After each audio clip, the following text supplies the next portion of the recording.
Hey Flosstube, Pam here, stitching between the lines. Um, I'm not really making a video every couple days. What I'm trying to do is recreate or recapture the segments what was in the video I made on Monday that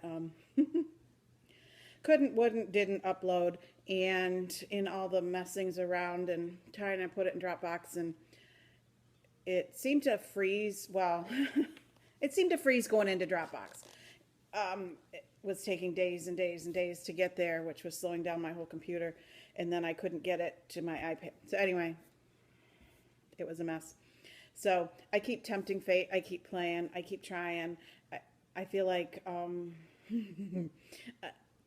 it's like poking the bear. Let me try another one that's more than 15 minutes and see if I can do it. So this one might be more than 15 minutes. We might cut it. We might maybe try to make anything after 15 minutes sort of irrelevant to the whole video. So if I have to cut it, I will, instead of uploading it in parts. But what I wanted to talk about that was in my video on Monday was that I ordered a couple dough bowls from Etsy. Now, we all know everybody's shop, doing displays in dough bowls. I have been looking for one for a few years, and I go to antique malls. That's something I really like to do, and we go wherever. A lot of times when we're traveling or visiting, or even just for a day out, we go to some various antique malls in the area, and I've been shopping for a dough bowl for years, and I've never even found one to say, no, that's too expensive. So I went on Etsy, and I just searched dough bowls, and I came up with a Etsy shop called CarvedWoodWorks with an S at the end store. So I couldn't find how to link it, even when I made my video before. Oh, there's a cat here. Even when I made my video before, I couldn't link it. So I would just go to Etsy and search Carved Woodworks Store. And it was a relatively new store, and it's a man who's making these bowls. And my understanding is he's got on there listed what he actually has. So there's no made to order, wait how long for it, which appealed to me. What was I going to say? Oh, I ordered them on a Saturday morning. They shipped on Saturday afternoon, and I had them on Wednesday. So just a few days, including a Sunday. So I was very happy with that. So the first one I will show you. Now, I know these are not really exact reproductions of a dough bowl. Nobody's kneading any dough in a bowl like this size. This one was a wooden dough bowl, and you can see this is how big it is. I'll empty the eggs out. This is what I have in it, these eggs sitting on my coffee table on a piece of old lace. I brought a basket over because I have two dough bowls to empty out. So what appealed to me was that it's very rustic looking, primitive looking. It's got the tool marks in it. And this is more than 2 inches deep. I'm going to say, when I read the measurements online and got my ruler out and looked, I thought they were going to be more shallow than they are. I'm wondering if the measurements were of the depth of the bowl, not the full-on height of the bowl, because there's a good 1/2 inch of wood on the bottom. It's a lightweight wood, very easy to handle, very friendly. This one, I liked the shape of this one where it kind of shaped the ends like this. So this one was a wooden dough bowl. It cost $26. So if you're looking and see what he has, that's what this one is. And then the other one was called a wooden trough bowl. Again, I'm not thinking anybody would ever actually need any dough in this, but they fit the space I have. I have a long, narrow mantle. I have a counter in my back hallway, long counter that I was looking to put something on. So that's what this one was for. So here it is. It's got some small finishes in it, and then I was looking for some filler. I went to the store to look for some filler, and having cats, I really can't have the traditional Easter grass. Some fell. I have this crinkly paper Easter grass stuff that I put in there, and then I was in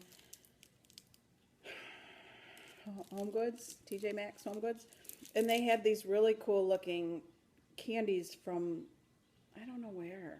I tried to read the label. It said it was from somewhere I couldn't even pronounce, let alone say. So somewhere foreign. So they were the color that looked nice in my arrangement. So I'll empty those out too, but just give me a second. I'll do it a little at a time. One of the things I have to show you is a finish. This is Lizzie Kate's Hip Hop. Yeah, let me cover it up for you. I did this, I stitched this before I went to Florida. I finished that Prairie Schooler piece and I needed a little something. So I went to see what little things I had, and I had this, and it was in a kit. So it came with the fabric and the bow. I did my bow different than theirs, just put it in the center and didn't quite tie it like a bow. Very happy with how it came out. I really wanted a more flat looking finish, so that's what I did, and it really, it's doing its thing. Oh, I was going to show you something else. That's going to be in the next video. I bought one of the corner turners, the corner pokey outy things like Vanna talks about. I just wanted to show it in its package, show you what it's like and how nice it works. I don't know. I think on video these corners don't look as good as they do in real life, because really in real life they look just fine. Those bottom ones look good. But really, I needed to stop using the pointing part of my scissors to shove up in there. And don't laugh, because you know you've all done it. The scissors, the knitting needle, things that poke right through the hole. Anyway, we can talk about that later. But, oh, there's a pucker. Look at that. See what shows up in the light that you don't really see? I've done this way for years, where I sew the back and leave part of it open here and not here on your pillow, and then do a ladder stitch to close it.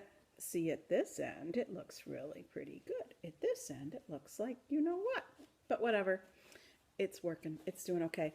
And then for stuffing, I don't use fiberfill.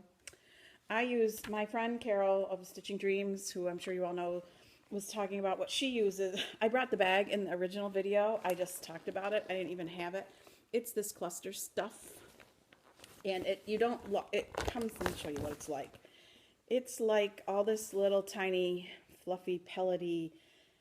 There's not anything to loft. It doesn't chunk up like fiberfill does. And it goes in there and it feels nice, and it does a nice job. You know, you have to work at it. This stuff doesn't just go in there and create a beautiful stuffing by magic. But I would have gotten this at Joann's. I pretty much don't have any other choice. A little tiny Michael's, but Joann's is where I go to get stuff. So then the other little finish I have in my dough bowl trough is, I made this a number of years ago and shamefully did not put a date on it. It's a freebie from Sunflower Diaries, Tulips with Chicks. And I just made it into a pillow with a little flanged edge. Very, very, very easy to do. I think maybe Vanna has a tutorial. I don't know. Being somebody who sews, it was just something I could do. It's very cute. I looked this morning on Sunflower Diaries website to see if it was still there as a freebie. And on the sidebar on the right, it is there. She's got a lot of wonderful freebies if you don't know that blog, Sunflower Diaries.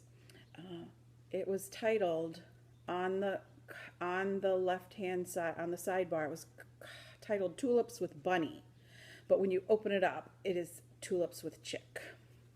So it was just, like I said, it was a freebie. I printed it out. I am not even sure I used the actual colors called for. Sometimes when I do that, I cross out what it says, but it calls for overdyes and a DMC alternative. I might have picked through my colors and just picked out something that worked. I don't know.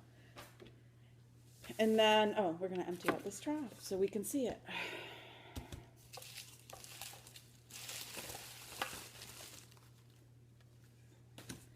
So again, I really like the tool marks inside and what it feels like and what it looks like. It's a very lightweight wood. It's very easy to handle. It'll be easy to store when you don't have anything to display in it. Size-wise, I find it to be a pleasant size. I think if I would put smalls in it, but I don't have Easter smaller smalls or spring smaller smalls. So after I had this and had my stuff in it, I was looking online, or I happened to see online a pattern for some Easter, cross-stitch Easter, you know, that you finish like an Easter egg. I almost bought them. Now this is the thing. This is how come this is my self-control when it comes to buying things. I thought, oh, those are really cute. And they were on sale at a website that didn't have something else I wanted. So I went to the website I was probably going to order that something else from, and they had it at the regular price, which is fine. I would have bought it from there. But then I was digging through my patterns looking for something else. I don't know what.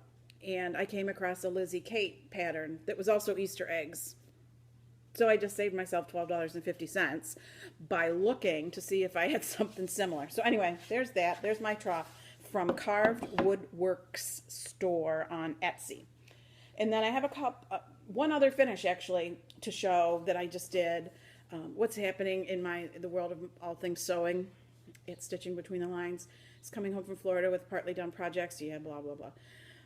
I can't seem to focus on any one thing. I flip from thing to thing. I finish one thing. I get out something else. I see what it needs. Maybe I work on it. Maybe I don't. So I'm messing around with a lot of things.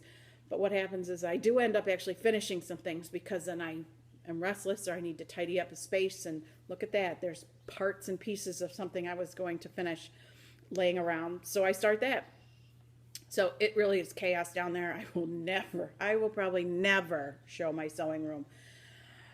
My house is very, very tidy. My sewing room is not. There's no tidy in that world. It's a working space. So anyway, I finished Little House Needleworks Season's Greetings last winter, I think. It was just a quick little ditty, you know. Oops, I'm hiding the name. Oh, no. Okay, so there it is. And here it is. And I really, let me see, 2015. Yep. I really like it, how it came out in this frame which I have had in my stash for years. I think I got it from my grandmother's house when we cleaned out her house. I don't know, is that a chip? A little bit. It's just, I did some batting on a piece of foam core, did the stretching,